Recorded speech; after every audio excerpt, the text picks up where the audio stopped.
A voz humana é um instrumento que todos tocamos. É provavelmente o som mais potente do mundo, é o único que pode começar uma guerra ou dizer eu te amo. E mesmo assim, muitas pessoas passam pela experiência de falar sem ninguém ouvir. E por quê? Como podemos falar poderosamente para fazer diferença no mundo? O que eu gostaria de sugerir é que existem alguns hábitos que precisamos afastar. Eu reuni aqui, para seu prazer, 7 pecados mortais da fala. Não tenho a pretensão de dizer que é uma lista completa, mas esses 7 pecados, eu acho, são grandes hábitos nos quais todos podemos cair. Primeiro, fofoca. Falar mal de alguém que não está presente. Não é um bom hábito e sabemos muito bem que a pessoa que fofoca, 5 minutos depois, estará fofocando sobre nós. Segundo, julgar. Conhecemos pessoas como nessa imagem. É muito difícil escutar alguém se você sabe que está sendo julgado e condenado ao mesmo tempo. Terceiro, a negatividade. Você pode cair nessa. Minha mãe, nos últimos anos de vida, tornou-se muito negativa e isso é difícil de ouvir. Eu lembro que um dia eu disse para ela, hoje é 1º de outubro, e ela disse, eu sei, não é terrível? É difícil ouvir quando alguém é tão negativo assim. E outra forma de negatividade é reclamar. Bom, essa é a arte nacional do Reino Unido. É nosso esporte nacional. Reclamamos sobre o clima, sobre esporte, sobre política, sobre tudo, mas, na verdade, reclamar é um sofrimento viral. Não é espalhar luz do sol e leveza no mundo. Desculpas. Todos nós conhecemos esse cara. Talvez todos nós tenhamos sido esse cara. Algumas pessoas têm um atirador de culpa. Elas jogam a culpa em todo mundo e não se responsabilizam pelos seus atos. É novamente muito difícil ouvir alguém que está agindo dessa forma. Penúltimo. O 6º dos 7 itens. Exagero. Ele prejudica a nossa linguagem às vezes. Por exemplo, se eu vejo alguém que é realmente incrível, do que eu chamo isso? Então, é claro, esse exagero se torna mentira e nós não queremos ouvir pessoas que sabemos que estão mentindo para nós. E, finalmente, o dogmatismo. A confusão de fatos com opiniões. Quando essas duas coisas se confundem, você está ouvindo na direção oposta, alguém está bombardeando você com suas opiniões e como se fossem a verdade. É difícil. Então aqui estão eles, os 7 pecados mortais da fala. São coisas que eu acho que precisamos evitar. Mas há uma forma positiva de pensar sobre isso? Sim, existe. Eu gostaria de sugerir que há 4 bases, fundações, sobre as quais podemos ficar se queremos que o nosso discurso seja poderoso e para fazer a diferença no mundo. Felizmente, essas coisas soletram uma palavra. A palavra é hail, granizo, e ela tem uma grande definição também. E eu não estou falando sobre o material que cai do céu e o acerta na cabeça. Eu estou falando sobre essa definição. Cumprimentar ou aclamar entusiasticamente, que é como as nossas palavras serão recebidas se ficarmos sobre essas 4 bases. Então, o que elas representam? Vejam se conseguem adivinhar. O H. Honestidade, é claro. Ser verdadeiro no que você diz, sendo direto e claro. O A é a autenticidade. Apenas sendo você mesmo. Um amigo meu descreve isso como estar sobre sua própria verdade, que eu acho que é uma bela maneira de colocar. O I é a integridade. Sendo a sua palavra, na verdade, fazer o que você diz e ser alguém que as pessoas podem confiar. E o L é o amor. Eu não quero dizer o amor romântico, mas quero dizer desejar às pessoas o bem. Por 2 razões. Primeiro, acho que a honestidade absoluta não pode ser o que queremos. Meu Deus, você está tão feia esta manhã.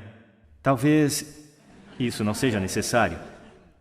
Temperada com amor, é claro, a honestidade é uma grande coisa. Mas também, se você está realmente desejando bem a alguém, é muito difícil julgar ao mesmo tempo. Eu nem tenho certeza de que você pode fazer as 2 coisas simultaneamente. Então, hail. Além disso, é o que você diz, e é, como diz a velha canção, é o que você diz e também a maneira como você diz. Você tem uma caixa de ferramentas surpreendentes, é um instrumento incrível, e ainda assim esta é uma caixa de ferramentas que poucas pessoas já abriram. Eu gostaria de remexer um pouco lá com você e só puxar algumas ferramentas que você pode gostar de usar e que vão aumentar o poder da sua fala.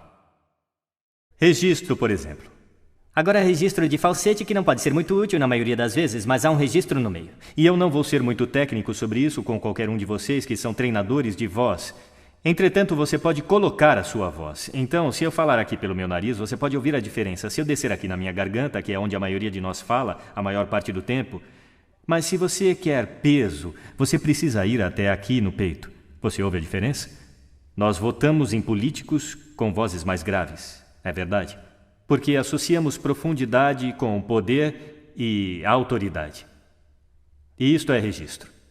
Então nós temos o timbre. É a forma como a sua voz é sentida. Mais uma vez, a pesquisa mostra que preferimos as vozes que são ricas, suaves e quentes, como o chocolate quente. Bom, se você não é assim, isso não é o fim do mundo, porque você pode treinar. Contrate um treinador de voz. E há coisas incríveis que você pode fazer com respiração, com postura e exercícios para melhorar o timbre. E agora a entonação. Eu amo entonação. Esta é a metalinguagem que usamos para lhes conferir significado. É uma raiz de sentido na conversa. As pessoas que falam tudo em uma nota só são realmente muito difíceis de ouvir se eles não têm entonação alguma. É daí que o mundo monotônico vem, ou monótono, monotom. Também temos entonação repetitiva chegando agora, onde cada frase termina como se fosse uma pergunta, quando na verdade não é uma pergunta, é uma afirmação.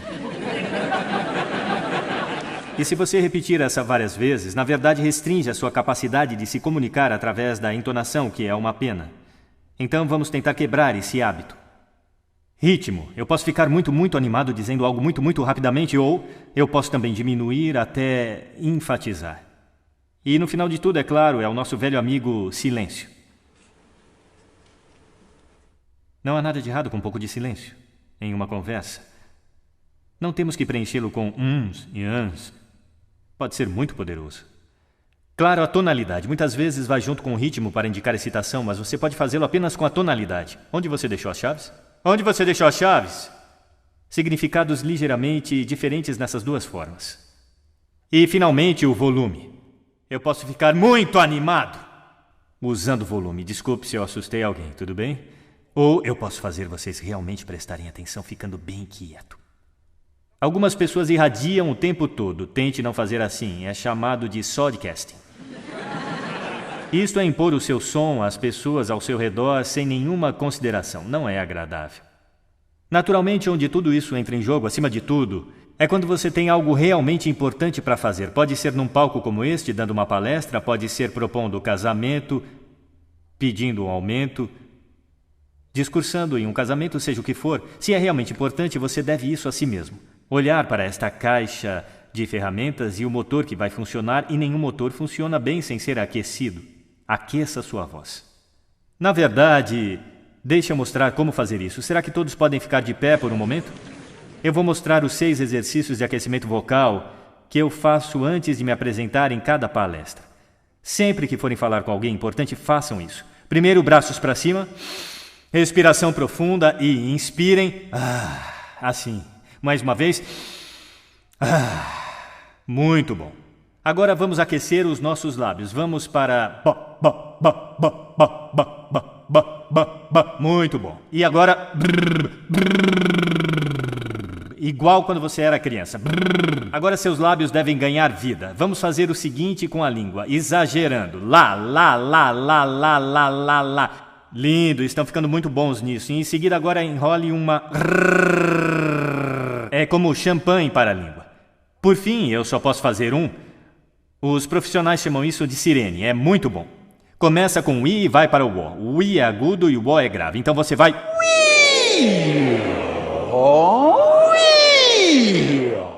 Fantástico, uma salva de palmas para vocês. Sentem-se, obrigado. Da próxima vez que falarem, façam isso com antecedência. Agora deixe eu colocar isso no contexto para fechar. Esta aqui é uma questão séria. Este é o lugar onde estamos agora, certo? Não falamos bem com pessoas que simplesmente não estão ouvindo num ambiente que tem muito ruído e acústica ruim. Eu falei sobre isso neste palco em diferentes fases. O que seria o mundo caso estivéssemos falando poderosamente para as pessoas que estavam ouvindo conscientemente em ambientes que eram aptos para o propósito?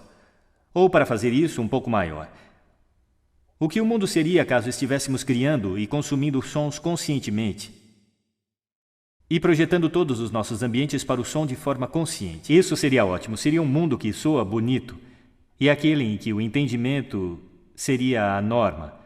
E essa é uma ideia que merece ser espalhada. Obrigado. Obrigado.